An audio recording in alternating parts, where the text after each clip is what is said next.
Hi guys! This is part of my ongoing series on fan art that people have drawn or painted for my stories, which is always amazing to me. So this one is by Tunagriff, which you can see in the upper left. Again, this is on Tumblr. This is fan art for Hunters Unlucky. So this is Tuna's concept of a fairy shaft. Fairy shaft are omnivorous creatures. They are a hoofed omnivore, which has existed in the evolutionary tree, but is not terribly common. The appearance of these animals varies a bit by artist, which I am completely okay with. I like seeing different people's idea of my creatures. They are a little bit wolfy, a little bit horsey, a little bit of like something that can't be identified. So anyway, that's Tuna's fairy shaft. More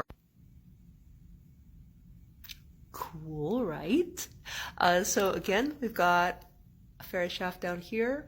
The protagonist of the first book is a fairy shaft named Storm, and he takes after a mysterious ancestor named Coden, which I think that is supposed to be.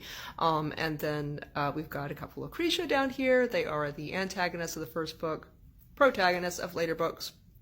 That is Halvery, and I'll give you another one.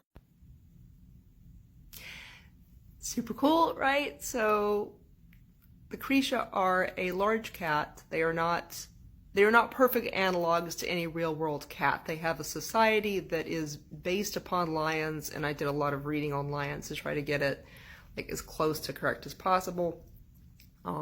While knowing where I'm breaking the rules, basically. But that's Halvery at the top, and then you have Arcove on the left, Roop on the right. I did another screenshot that was a close-up of Halvery's face just because I thought it was cool. And then this is a close-up of the bottom of the image. This is Tunagriff's idea of a tell sheet. So you saw in the previous one Peculiar Perennial's interpretation of that animal, and this is a different interpretation of that sea creature. And then on the right here we have a curb. So the curbs are based on thylacines. There's two different species on Lydian. One has a pouch, one does not, and they also have somewhat different paws.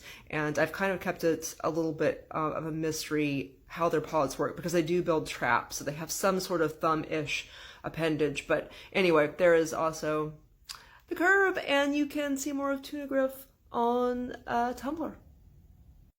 This is the book that the fan art is of, which is Hunters Unlucky.